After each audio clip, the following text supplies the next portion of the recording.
Welcome, I'm Richard D. Hall and I'm here in Portugal, Praia de Luz. Now the reason why I've come here is because I'm making a series of documentaries about the Madeleine McCann case. Why am I making programs about that? Well, it's because I'm sick and tired of misleading media headlines about the incident. In these films I will expose the hard facts about the incident and also what has happened since the incident. The documentaries clearly show the last place to get truthful information from is mainstream media, and I will also expose those who are controlling mainstream media.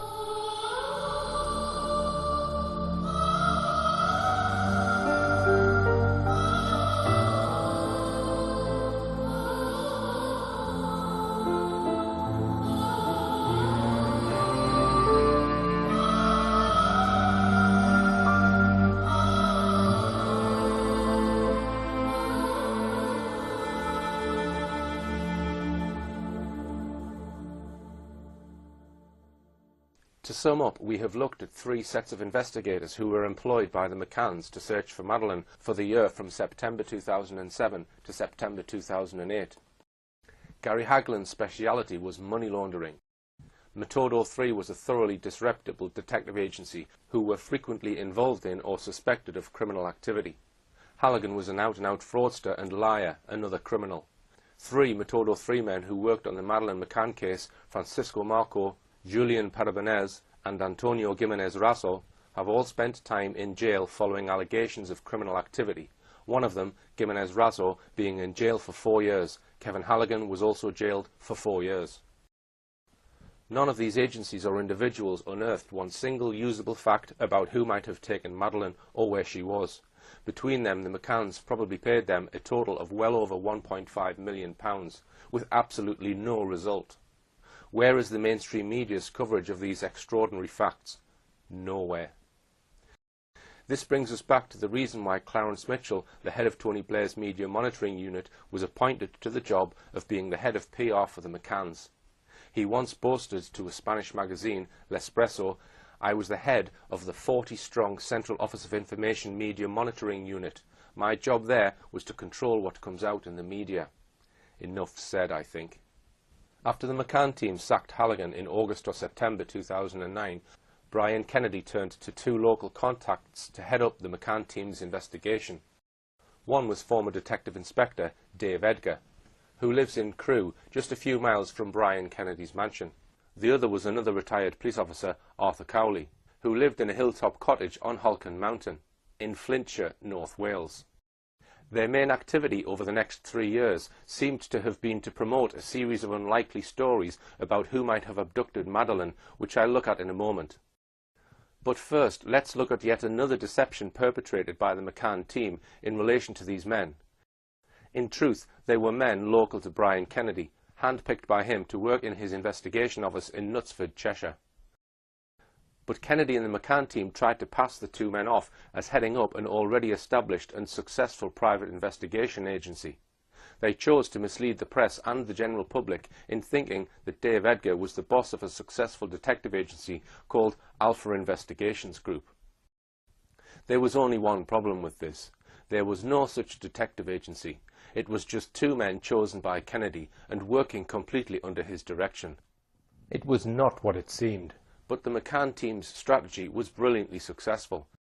The mainstream press simply lapped up the misinformation coming from the McCann team's PR men.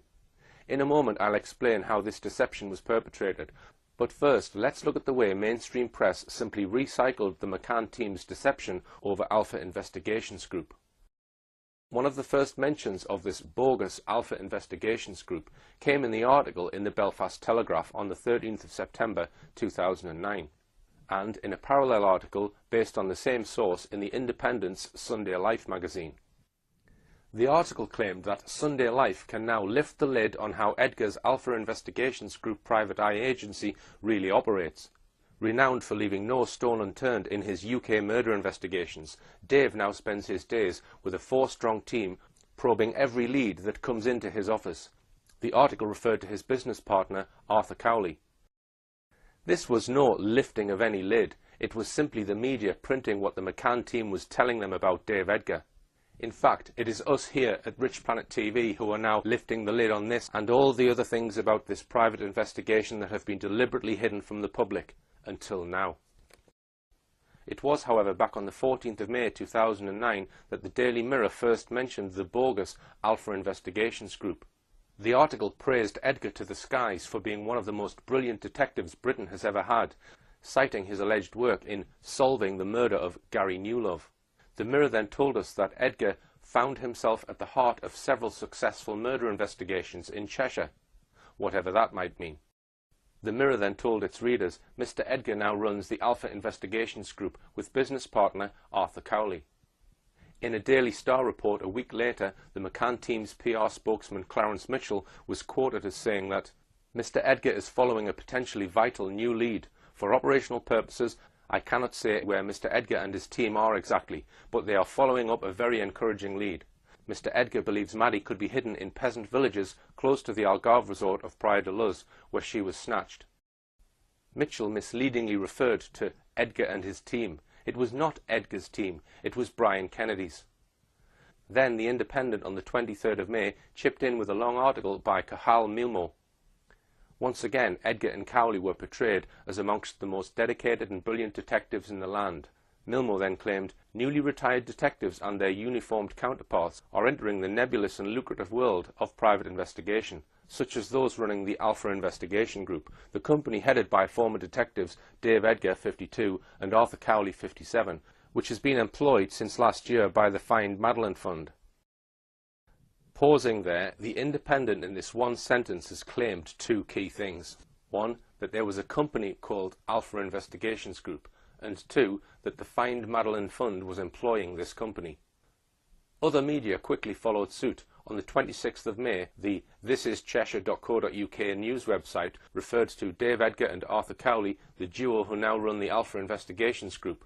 The previous day, the Daily Telegraph had claimed on the 25th of May, stating, the search for Madeline is now being headed by two retired policemen, Dave Edgar, a former RUC and Cheshire police officer, and Arthur Cowley, previously of Merseyside Police, who run Alpha Investigations Group.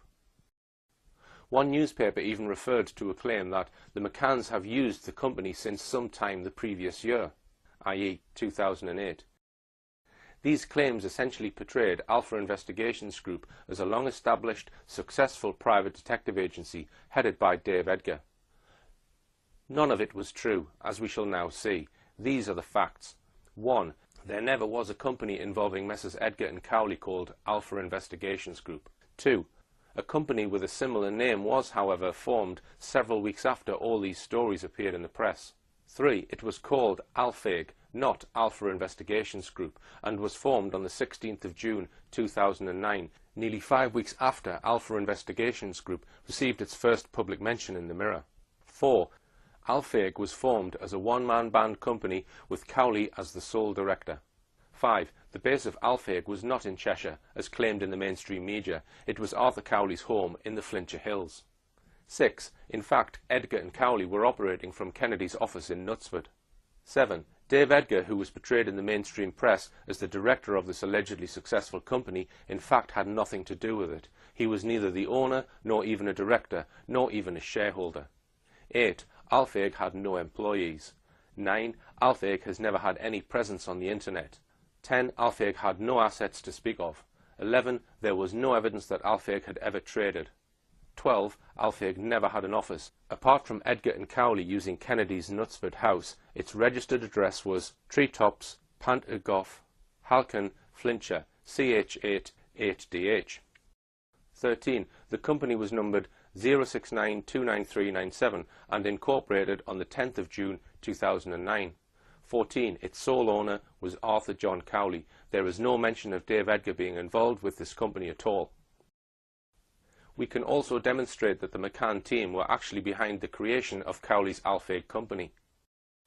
On the 12th of January 2009, a full 5 months before Cowley's company was registered at Companies House, the domain name alpheg.co.uk was registered by one Andrew Dickman. It turned out that he was a business partner of Brian Kennedy. the Manchester Evening News said on the 21st of May 2007 that a property business owned by shale sharks and Everest double glazing chain tycoon Brian Kennedy has secured a £60 million funding boost for expansion. Patrick Properties was established in 2002 by Mr. Kennedy and Managing Director Andrew Dickman. Maybe using his friend and business partner Andrew Dickman to register this domain name was meant to conceal the involvement of the McCann team and Brian Kennedy in setting up the bogus Alfeg company. Well, if so, it hasn't worked. As so, we have established that all the media stories about Alpha Investigations Group are untrue. Amazingly, Edgar himself admitted this by stating that he was not part of Alpha Investigations in what was a highly critical article about the Madeleine McCann private investigation published on the 15th of August 2009. This was a story about the McCann team searching for an Australian woman who looked like Victoria Beckham. It was one of the most ridiculous stories the McCann team ever produced, so let's have a quick look at it now. It was, for a start, a story or a lead to which the McCann team attached great importance. They even held a special news conference to promote it. It was so important that the McCann's chief reputation manager, Clarence Mitchell, chaired the press conference, with their lead investigator, Dave Edgar, present as well. They had maps and artist sketches at the ready. We might note, first of all, that this latest lead is said to have taken place in Barcelona, the HQ of the dodgy Spanish detective agency Metodo 3. The outline of this story ran as follows. A British businessman, said to be a banker, has been agonizing for 2 years about an encounter he had on the dockside of Barcelona, Spain, 3 nights after the disappearance of Madeleine McCann. Now, after 2 years of agonizing, he had come forward. Not to the police, but to the McCann team. He said that he had been drinking in Barcelona's bars for several hours that evening. Indeed, one newspaper described him as a stag night reveller. At 2 o'clock in the morning, a woman with an Australian accent had approached him. She asked him, "Have you got my new daughter?" He said no. She looked a bit like Victoria Beckham. It was suggested that Madeleine might have come on a boat from Portugal round the Mediterranean to Barcelona, and that the woman was arranging to meet a man on the Barcelona dockside so that she could take her as her new daughter on a yacht to Australia. And that was it. On this slender foundation, the McCann team organised a press conference at which dozens of journalists and cameramen turned up. Edgar claimed it was not only a lead, but a strong lead, and indeed this story prompted a worldwide alert and search for the woman in Australia. Let us now turn to the damning criticism in the Mail on Sunday of this little episode. Days previously, an earlier article by Jerry Lawton had proclaimed that detectives hunting missing Madeleine McCann are to quiz the skipper and crew of a £6 million super yacht. The move came after its millionaire owner, Rhonda Wiley, 52, and daughter Melissa Carlson, 31, vowed to do all they could to help. The 105-foot yacht was spotted in a Barcelona marina 3 days after Madeleine disappeared in 2007. The vessel, flying an Australian flag, was moored close to where the Aussie Posh Spice lookalike approached a Brit stag night reveller and muttered, "Are you here to deliver my daughter?" But Tom Warden, Martin Delgado and Andrew Chapman in the Mail on Sunday took apart this so-called strong lead. They said private detectives leading the hunt for Madeleine McCann faced questions last night after a Mail on Sunday investigation revealed shortcomings in chasing a strong lead. Edgar's Detectives 1 failed to make even rudimentary inquiries before announcing a significant development in the worldwide search for the 6-year-old. 2. Failed to speak to anyone working at the seafood restaurant near where the alleged agitated woman was seen at 2 a.m. 3. Failed to ask the Port Authority about movement of boats around the time Madeleine disappeared. 4. Failed to ask if the mystery woman had been filmed on CCTV. 5. Knew nothing about the arrival of an Australian luxury yacht just after Madeleine vanished until told by British journalists who gave them the captain's mobile number. 6. Failed to interview anyone at a nearby dockside bar where, according to Mr. Edgar, the mystery woman was later seen drinking. And 7. Failed to ask British diplomats in Spain for advice before or during the visit. Also, Spanish police could not confirm that they had ever been contacted by the British investigators. The Mail on Sunday attacked Edgar's failure to question several people who might have had vital information before calling a news conference. But then maybe dramatic news headlines were all that the McCann team really wanted from the story. The Mail on Sunday spoke to Jose Luis Lopez, owner of the El Rey de la Gamba restaurant where the mystery woman was seen. He said the McCann's private detectives did not make any enquiries at my restaurant.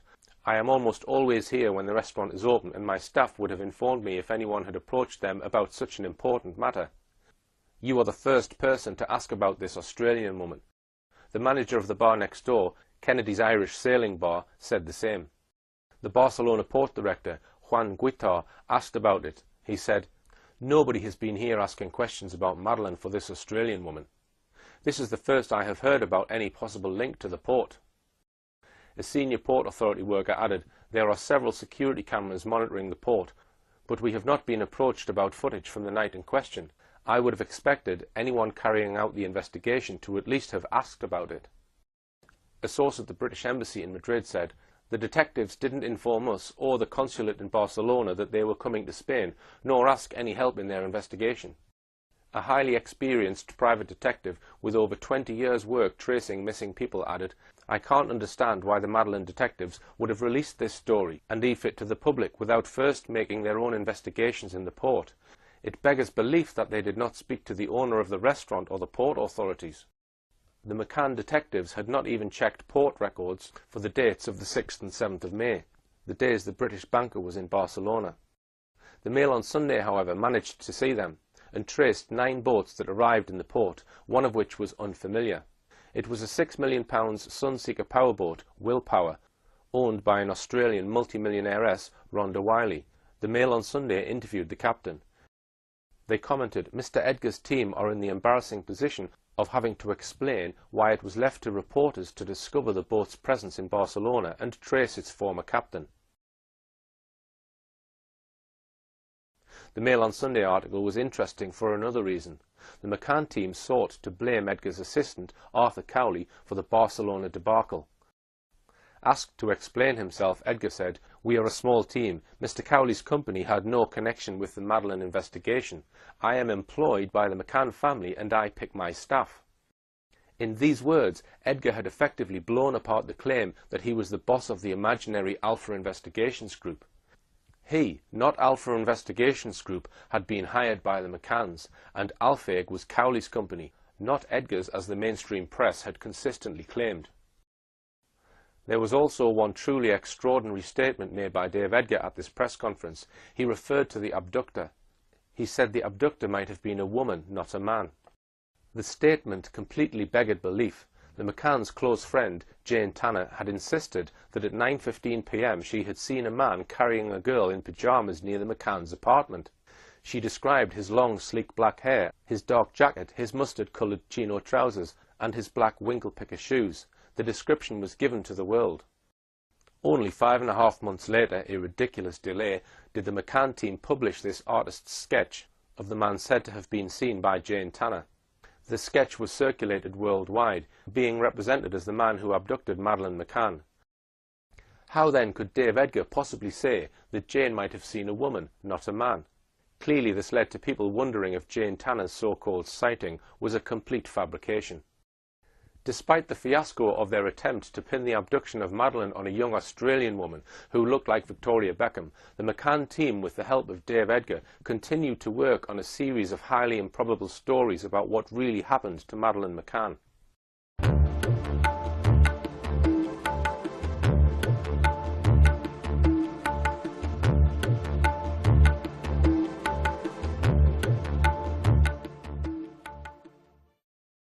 Let's move on to look at just one or two of the unbelievable stories developed by Dave Edgar. One of the angles the McCann team and Dave Edgar focused on was the possibility that Madeleine might be being held in an underground prison lair. This followed some well-publicised, appalling stories of how girls had been kidnapped and held for years before finally gaining freedom. There was the case of Natasha Kampusch, abducted by Wolfgang Pricklepil when 10 years old and held for 8 years before gaining her freedom. Then there was J.C. Lee Dugard, kidnapped by sex offender Philip Craig Garrido when aged 11 and held for 18 years before being freed. Then there was the evil Joseph Fritzl, who had held his daughter Elizabeth captive for 24 years and fathered 7 children by her. More recently, there was the case of the 3 teenage girls held captive in Arizona for 2 years. Although the circumstances of what happened to these girls was very different from what the McCanns say happened to Madeline, this did not stop Dave Edgar strongly promoting what he said was his sincere conviction that Madeline was being held in a prison lair in the so-called lawless hills that surrounded the village of Praia de Luz, the village where she was reported missing. Despite these repeated claims, the McCann team never devoted any of the millions of pounds donated by the generous British public to make a single inquiry in the area. One storyline developed by the McCann team was to try to suggest that Madeline was abducted by a notorious British paedophile then living in Germany, Raymond Hewlett. He had, it is true, been staying in a campervan in Portugal, about 30 miles from Praia de Luz, at the time Madeline disappeared, but at the time he was in his late 50s and looked nothing like the man said to have been seen by Jane Tanner, and there were other indications that he could not have carried out the abduction. Hewlett died in December 2009, but that did not stop another attempt in which the McCann team were clearly deeply involved to bring his name into the search for Madeline. Other newspapers quickly recycled the story on their front pages. "I know who took Madeleine McCann. Deathbed letter from paedophile suspect makes abduction clue claim." A paedophile suspected of being involved in the disappearance of Madeleine McCann confessed to knowing what happened to the little girl on his deathbed, it has been claimed. Raymond Hewlett wrote to his estranged son denying he played a part in the 3-year-old's abduction, but claimed he knew she had been stolen to order by a gypsy gang. Cancer sufferer Hewlett, who has a record of raping and abducting children, had previously claimed to have seen the missing toddler twice before she vanished in 2007. The story was literally incredible. It featured Wayne Hewlett, a builder from Telford, the long-time estranged son of Raymond Hewlett. Raymond Hewlett had been convicted of a string of sex offences, and his son Wayne had disowned him over 20 years previously. But the son solemnly told us in an exclusive Hewlett, whilst dying on his deathbed in a hospital in Aachen, Germany, had written his son a letter giving information about what really happened to Madeleine McCann. Hewlett told the son that a mystery man had brought this letter all the way from Germany. No one has yet volunteered who this so-called mystery man might be. The letter, so it is claimed, said the man years ago, Wayne's father, had been sitting around a gypsy campfire drinking with a gypsy gang leader. The letter gave the name of the gypsy gang leader, and said that the gang leader had admitted to Hewlett that members of his gang had stolen Madeline to order on behalf of a wealthy North African family who wanted a young white girl in their family. One would think that any responsible person would have immediately contacted their local police station and handed them the letter allegedly containing the name of this gypsy gang leader. Instead, Wayne said that he had become emotional about it and burnt it. Having burnt it, he later decided to tell the McCann team, or the son, about the story. We can't be sure which came first, but what we can be sure about is that the McCann team and the son cooperated once again to put this story on their front page on the 1st of September 2010.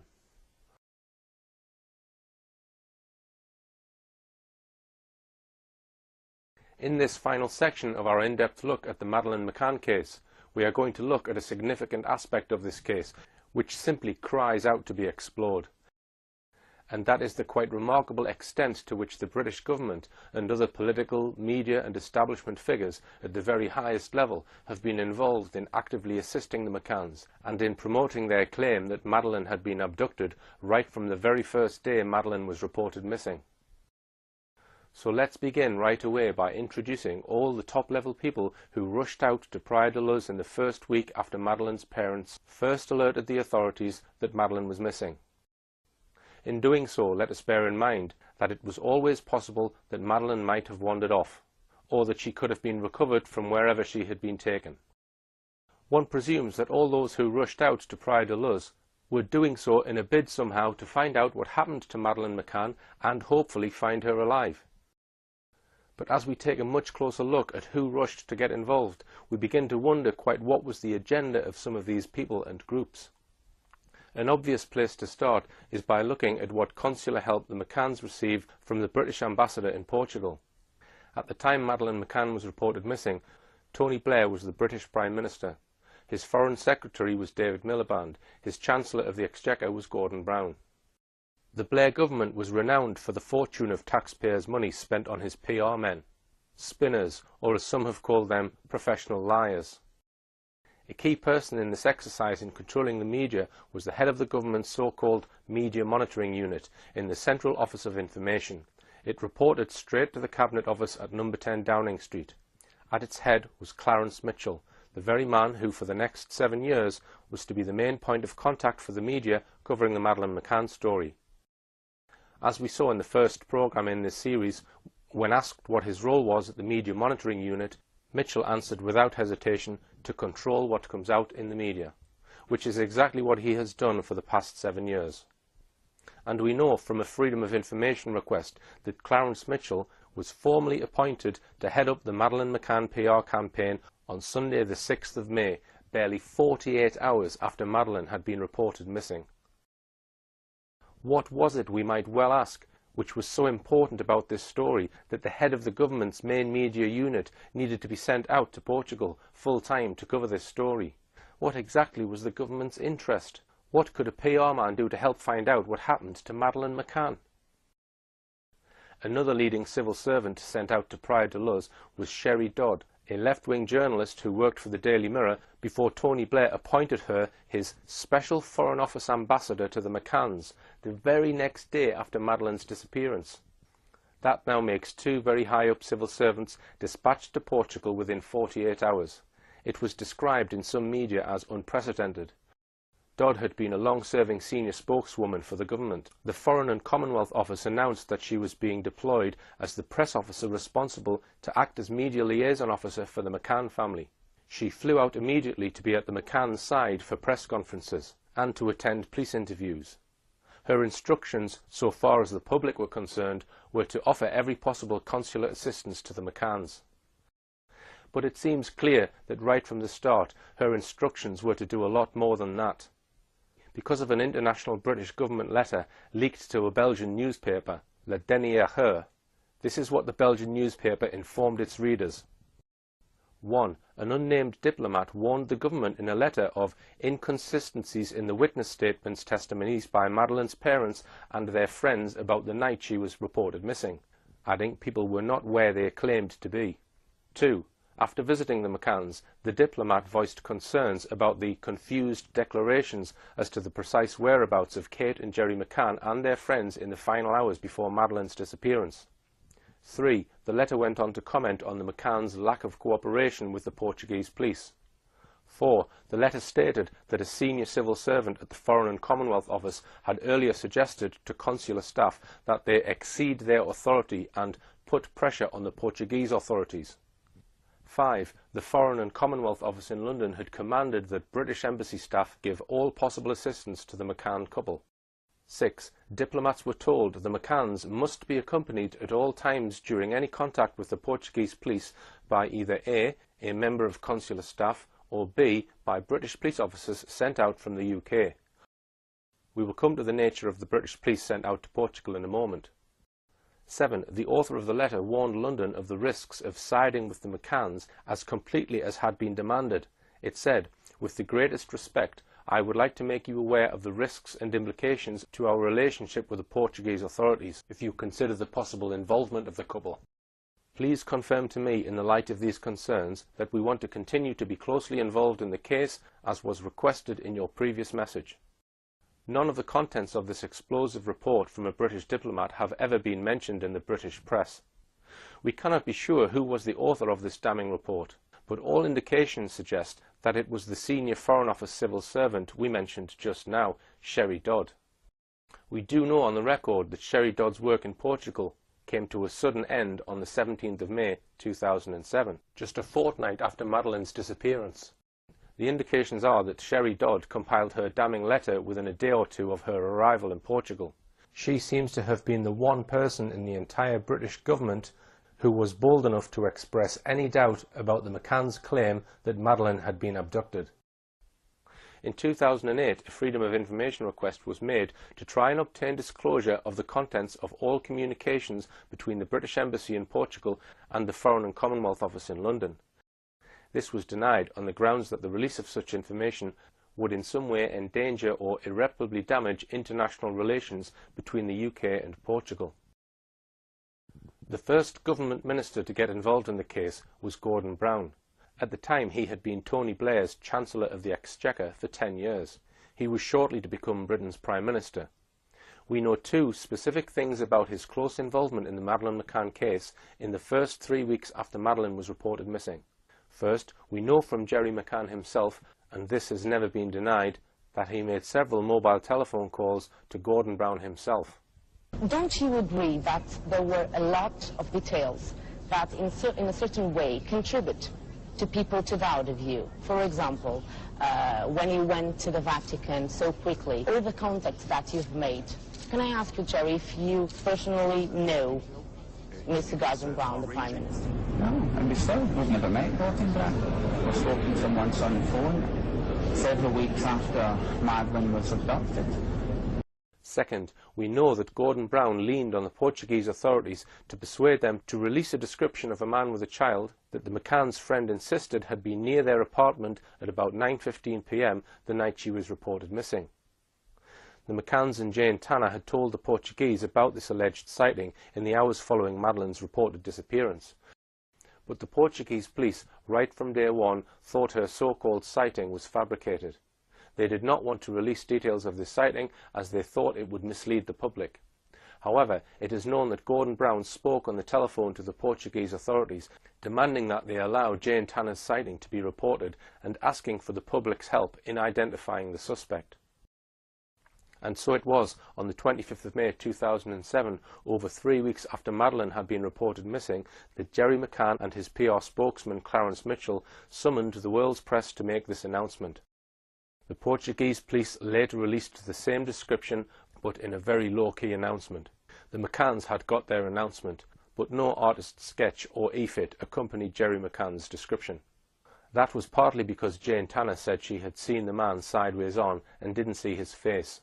It was also dark at that time, 9:15 p.m.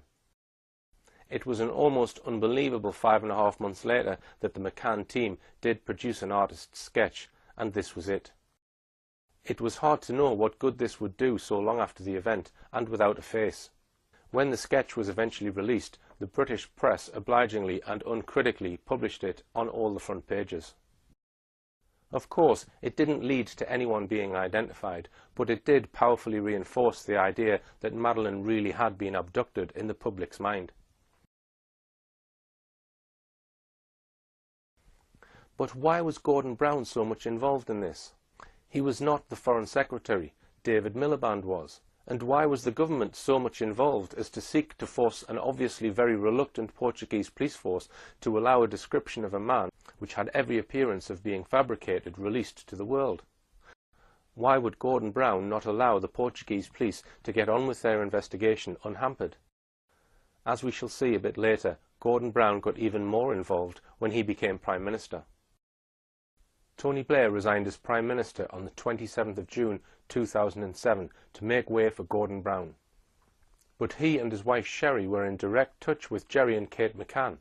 In fact, as Kate McCann relates on pages 118 and 119 of her book, she took a call from Sherry Blair at about 5 p.m. on Tuesday the 8th of May, just 5 days after Madeleine's disappearance. According to Kate, Sherry Blair said it was amazing but encouraging that Madeleine was still the first topic on the news every night. Sherry Blair also put her in touch with the controversial founder of Parents and Abducted Children, Lady Catherine Meyer.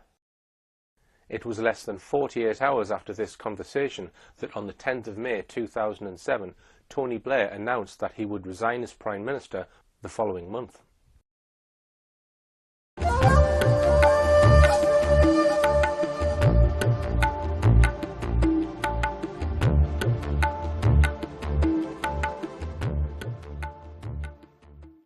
Let me now switch the focus to the holiday company used by the McCanns and their friends, Mark Warner. There was no obvious reason why Mark Warner should pull in some of the biggest guns available in the world of PR, but they certainly did. Mark Warner retained the controversial PR firm Bell Pottinger. Controversial, among other reasons, because they were hired at a fee of tens of millions of pounds to provide PR for the highly undemocratic Democratic Republic of Congo. Their support for this repressive regime recently brought protesters outside Bell Pottinger's Fleet Street offices, campaigning against Bell Pottinger's involvement in supporting the odious regime. Bell Pottinger is also paid tens of millions of pounds by other badly run African states. If Madeleine McCann had been abducted, it was not from a property owned by Mark Warner.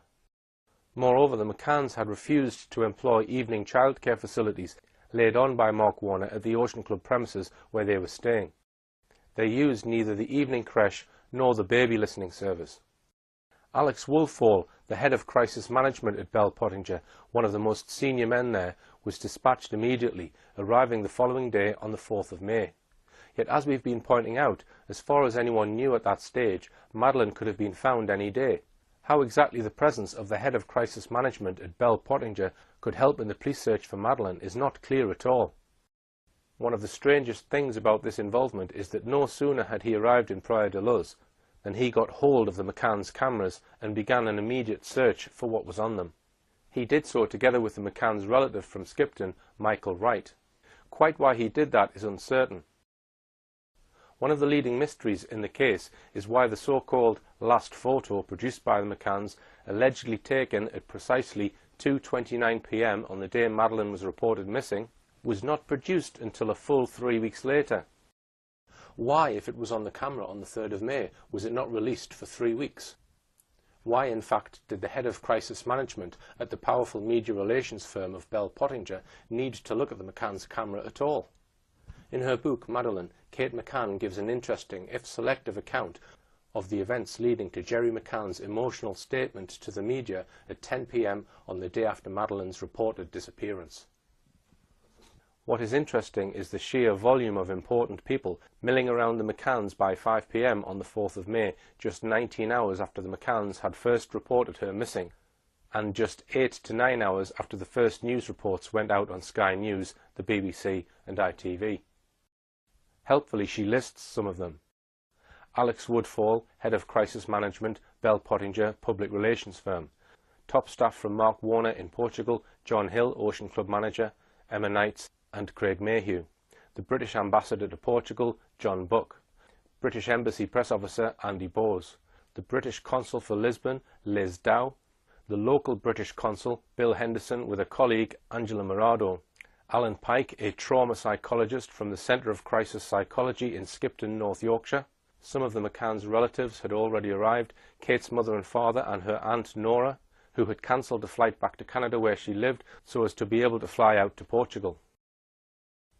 So far as support from the British Embassy was concerned, the support and level of backup in respect of a child who had been reported missing just a few hours ago was totally unprecedented. Why did so many of them need to be there?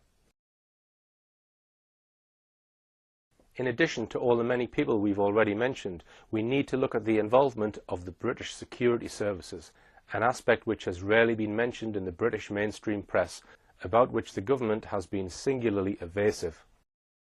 Two men from CRG had discussions with the McCanns and were certainly there within days, despite Dr. Gerald McCann saying in late May to a TV interviewer that they had no plans to employ private investigators.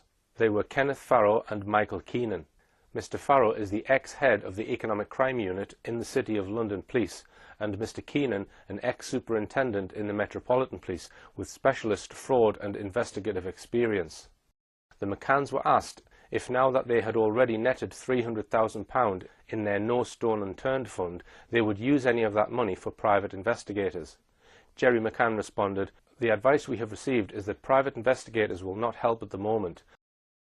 Despite this clear claim, a private investigation agency known as Control Risks Group announced in September that they had been helping the McCanns since May and were in regular contact with them throughout. In the early afternoon of Sunday the 13th of May 2007, Jane Tanner, one of the McCann's friends and the person who says she saw an abductor, spoke to some of the people Kate and Jerry brought in. She was referring to Control Risks Group. Who brought them in and who agreed to pay for them? Why were Control Risks Group brought in so soon? To find a missing child or for other reasons?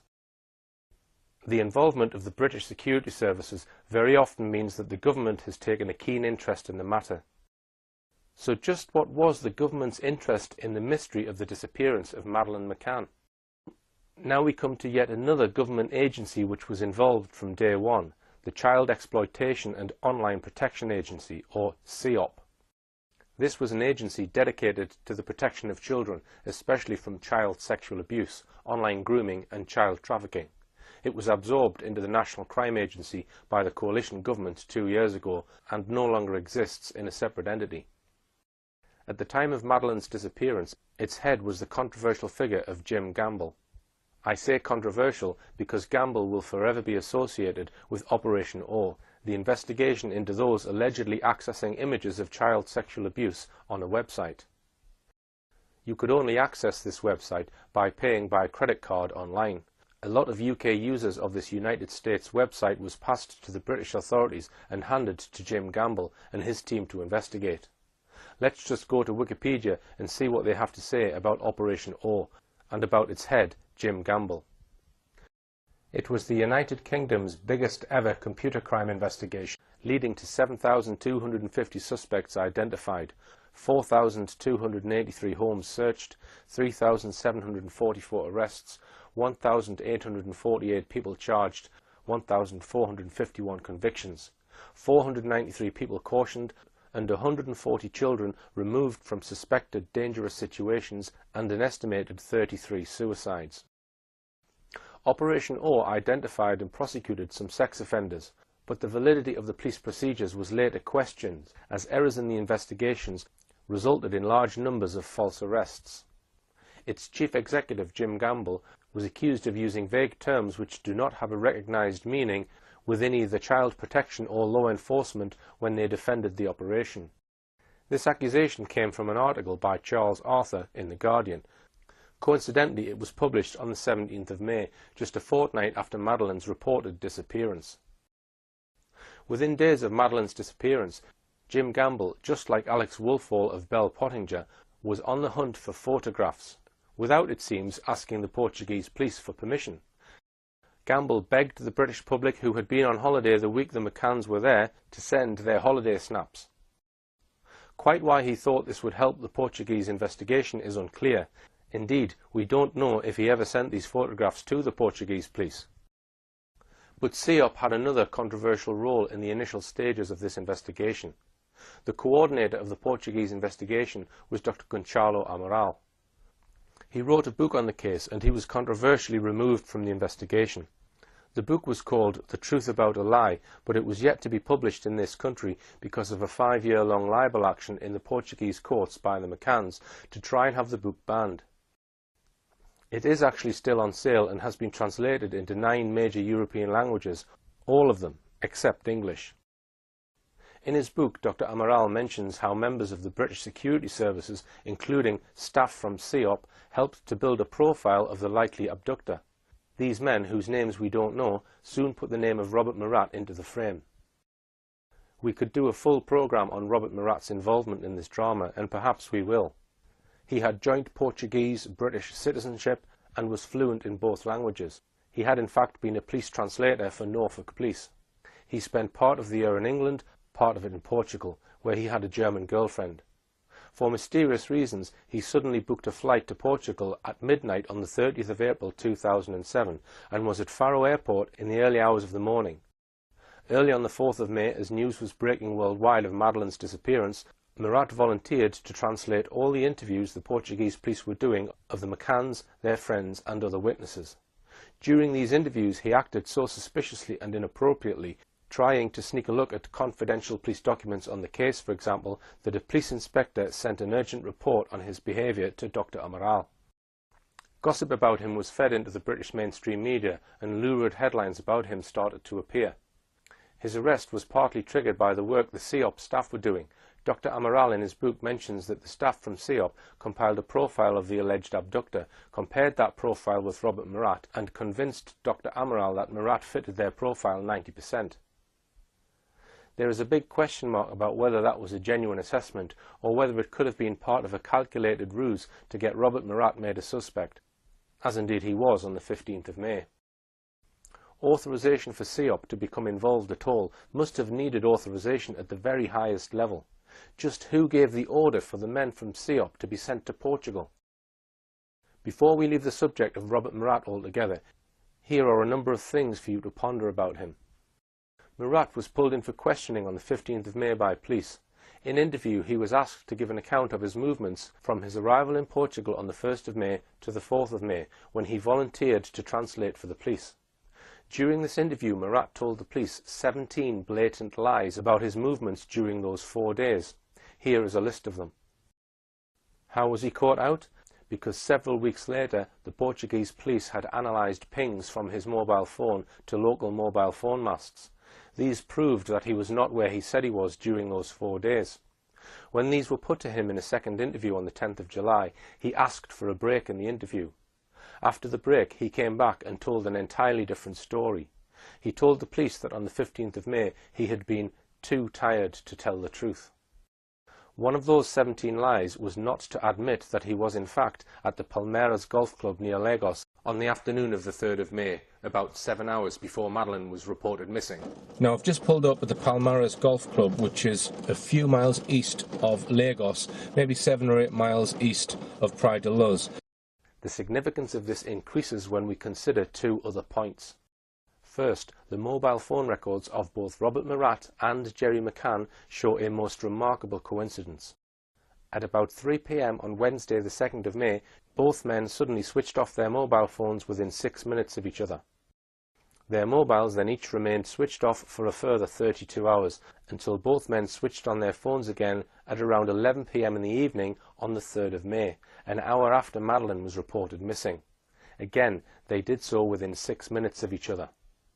That raises the question of whether the 2 men were already known to each other.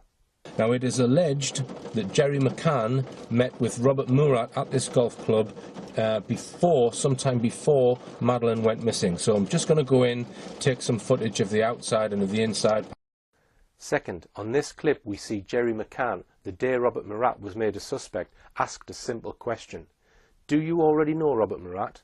But did you know Robert Murat? I'm not going to comment on that. He doesn't answer the question. He could easily have said no if the answer was no. What does his body language suggest? In addition, he looks evasive. The question clearly troubles him. He looks away from the interviewer and hurriedly terminates the interview. If we knew more about the nature of any relationship between Jerry McCann and Robert Murat, we would surely be able to understand a whole lot more about what really happened to Madeleine McCann. But let us now return to the subject of involvement of government and other political, media and establishment figures in actively assisting the McCanns. Let's look next at the involvement from the outset of Leicestershire Police. It is far from obvious why the police force in the parents' home county in England should get involved immediately in searching for their missing child in a foreign country, yet this is precisely what happened in this case. Superintendent Bob Small and at least 2 other officers from Leicestershire Constabulary were dispatched immediately to Praia de Luz. Bob Small was to play a highly crucial role in the decision by the Portuguese police to pull in Robert Murat for questioning. He was directly involved in the events leading up to the controversial event. It was on Sunday the 13th of May, 10 days after Madeline's reported disappearance, that Jane Tanner was asked to take part in an identity parade to see if she could identify the person she had seen carrying a child on the evening of the 3rd of May. Significantly, before taking part in this exercise, she spoke to Superintendent Bob Small. Jane Tanner was asked by the police to sit in an unmarked police van with a 2-way mirror. She could see out of the window perfectly, while those on the outside could not see what was within. It was arranged for a number of people to walk past the van, including Robert Murat, who now was at least a potential suspect. As Robert Murat walked past the unmarked police van, Jane Tanner became adamant to the police that he was the very man she'd seen walking near the McCann's apartment 10 days ago. Within 48 hours of Murat being made a suspect, 3 of the McCann's Tapas 7 friends visited the Portuguese police, saying they were sure they had seen him hanging around the Ocean Club around 11 p.m. on the day Madeline was reported missing. Thus, 4 of the group were pointing the finger at Robert Murat. Why did they do this? Were they telling the truth? We can answer that in part by pointing out by the end of the year, all 4 of them were once again singing from the same hymn sheet. But this time each one of them said that they had made a mistake and it wasn't Murat they'd seen. But these deep mysteries about Robert Murat will have to wait for another programme. So let's now look at another couple of people sent out on day 1 to help find Madeline. or perhaps for some other purpose. They were Alan Pike and Martin Alderton, from a shadowy group called the Centre of Crisis Psychology, CCP. As their name suggests, their claimed speciality was to offer counselling to people in trauma following some kind of disaster. These two counsellors were apparently brought in and paid for by Mark Warner, the company who arranged the holiday for the McCanns and their friends. A Yorkshire newspaper, the Craven Herald, reported on Monday the 14th of May as follows. The two specialist trauma counsellors from Skipton have flown out to Portugal to help the devastated parents of missing 4-year-old Madeline McCann. Consultants Alan Pike and Martin Alderton from the Centre of Crisis Psychology, based at Broughton Hall, have been by the side of Jerry and Kate McCann since their daughter Madeline was abducted. The two experts were appointed by Mark Warner, the company which manages the resort, to assist Mr. and Mrs. McCann, both 38, on how to best deal with the stress and trauma of their terrible ordeal. Mr. Pike, who is leading the team, flew over to the resort with Mark Warner Managing Director David Hopkins the day after Madeline disappeared. Once again, the sheer speed which these people rushed out to Praia da Luz has to be questioned. The first news that Madeline was missing came out at breakfast time on Friday the 4th of May. Yet by the end of the day, the managing director of Mark Warner and two people from a crisis counselling group had booked a flight, booked accommodation in Portugal and boarded a plane to Faro. It turned out that CCP had a very close relationship with the government, having been used by the government in a number of major disasters across the country. A Mark Warner spokesman said that CCP came highly recommended by industry partners and have been known to us for some time. Their experience in dealing with a variety of incidents is second to none. The Craven Herald said that Alan Pike has been involved in consulting with companies following road traffic accidents, personal attacks, terrorist bombings, shootings, robberies, drowning and staff bereavement. It was an impressive list.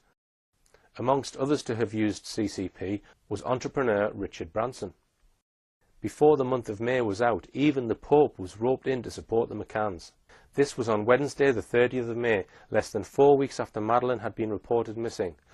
The Pope blessed a photograph of Madeline. There was worldwide coverage of this event. Such a high-profile event had clearly been planned well in advance, and it had been achieved by the work of the government-appointed media relations officer for the McCanns, Clarence Mitchell. He didn't actually fly out to Praia da Luz until the 22nd of May, 8 days before the McCanns' visit to the Pope. But we can be sure that he will have arranged this event well before then. Indeed, Mitchell openly boasted in a TV interview that it was he who had arranged the McCanns to visit the Pope, simply by asking the then Roman Catholic Archbishop of Westminster, Cormac Murphy O'Connor. Clearly, as the head of the government's media machine, Clarence Mitchell would have contacts with the most powerful people in the land, and without doubt, Cormac Murphy O'Connor was certainly one of those. The Pope's support for the McCanns extended to prominently publishing on the Vatican website the McCanns' appeal for people to look for Madeline.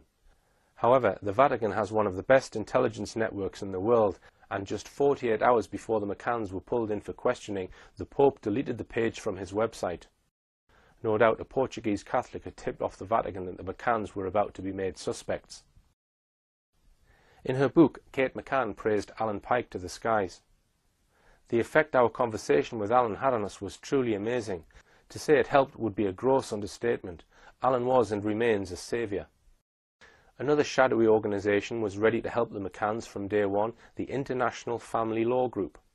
This is how Kate McCann describes how they became involved. We received help from a paralegal based in Leicestershire, via a colleague of Jerry's. He worked for a firm specialising in family law, the International Family Law Group, IFLG. So on the afternoon of Friday the 11th of May, the paralegal, accompanied by a barrister, flew out to Portugal. IFLG suggested making Madeline a ward of the High Court, and they did so just a few days later, giving the High Court a range of powers in relation to Madeline, assuming she was alive. It was this unnamed paralegal and unnamed barrister who then suggested, according to Kate, that they set up a fighting fund. Quite who they needed to fight at this stage was unclear. Kate says that IFLG would devise the objectives of the fund and instruct a leading charity law firm, Bates, Wells and Braithwaite, to draw up articles of association. These two unnamed figures then brought in a third unnamed figure into the picture. Again, let's hear about this in Kate's own words. At the last two meetings with IFLG, the barrister and legal assistant were joined by a consultant called Hugh, whose profession was not at first explained. "Just call me Hugh," he said enigmatically. It transpired that he was a former intelligence officer, now a kidnap negotiator and counsellor. We were told that an anonymous but evidently very generous donor had set aside a considerable sum of money for us to put towards hiring a private investigation company if we wished. Hugh had been brought in by a firm called Control Risks Group, which was primed to help. The company is an independent special risk company. Their main line is corporate security.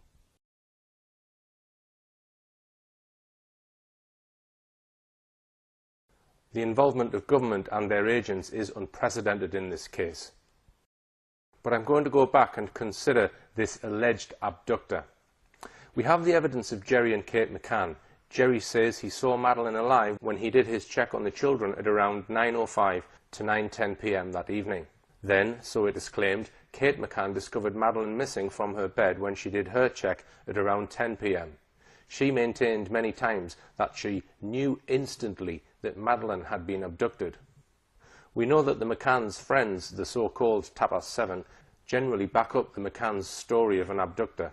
But apart from them, what actual independent or forensic evidence do we have of an abductor? Is there any forensic evidence? Footprints, fingerprints, hairs, clothing fibres, DNA, anything in fact? Absolutely none. The only fingerprint found on the window was actually that of Kate McCann, suggesting that she was the last person to handle the window, sometime shortly before the police were called. So did anyone hear this mystery abductor, maybe lifting shutters, entering or fleeing the building, the noise of a child, anything at all in fact? Again, absolutely nothing. Did anyone see someone who could have been an abductor? Yes is the answer to that one. 2 sightings of a man carrying a child were reported. One was by the McCann's close friend, Jane Tanner, who says she saw a man carrying a child close to the McCann's apartment at around 9:15 p.m. that evening. The other one was a claim by members of an Irish family that they saw a man carrying a child in a different part of the village at about 10 p.m. There are serious question marks over both of these alleged sightings. Firstly, it is possible that Jane Tanner fabricated her sighting in order to help her friends, the McCanns. There is also some doubt over the Smith sighting. This is because they did not report it until a full 12 days after Madeline had been reported missing. This 12-day period might be significant when one considers that Martin Smith, who reported the sighting, was friends with Robert Murat. The sighting was reported shortly after Robert Murat was arrested, 12 days after the disappearance. We could add a lot more detail on these 2 sightings and why there are serious question marks over them. But we'll leave that for another show. There are many more aspects to this case that we haven't covered, but hopefully we've given you a broad understanding of the facts behind this case. Many of you will be wanting a clear answer as to what most likely happened to Madeleine McCann. Unfortunately, we can't give you this. In this final part of my films on the Madeleine McCann case, we've seen the heavy hand of government involvement right from day one. We've examined the involvement of the security services and of shadowy agencies like Control Risks Group and the Centre for Crisis Psychology with their obvious close contacts with the government. When we looked at Gary Hagland, we saw how he contacted one of his old friends in MI6. It's also become clear to me how far MI5 have been involved in this case, though this has never been adequately covered in the mainstream press. The original investigator in the case, Gonçalo Amaral, spoke in his book of the active involvement of MI5 in meetings in Portugal during the first few days of his investigation. We mentioned the vital evidence of police sniffer dog handler Martin Grime. He told Gonçalo Amaral that on his way back to England he was intercepted by a member of MI5 at Faro Airport. Most likely the MI5 officer wanted Grime to brief him about what he and his dogs had detected in Praia de Luz. We looked at the employment of Kevin Halligan and Oakley International. Halligan employed the services of 2 men, Henry Exton and Tim Craig Harvey. Exton obtained a Queen's Police Medal for his work in the Ministry of Defence, was awarded an OBE, and, most significantly of all, was the head of covert intelligence for MI5. The McCann spokesman himself boasted in 2008 that all these men were top ex-MI5 men. So without a shadow of a doubt, MI5 was involved, heavily involved, in the government support operation on behalf of the McCanns. There's one obvious question. Why? Was it just because the McCanns or the McCanns' friends had connections with people in high places? Was it because the British government was perhaps concerned about the reputation of Britons abroad? Or could it have been something else? Let's just highlight one of the dubious activities of the intelligence agencies, highlighted by former London Mayor Ken Livingstone. I was raising in Parliament up against Mrs Thatcher the Kincora Boys' Home, where boys were being abused, and MI5 was filming it because they were hoping to be able to blackmail senior politicians in Northern Ireland.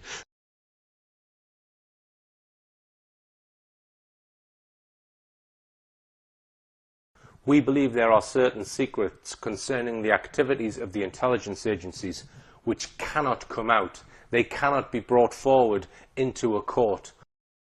Is it the case that if the real truth were to come out in a trial, the state would have to fall?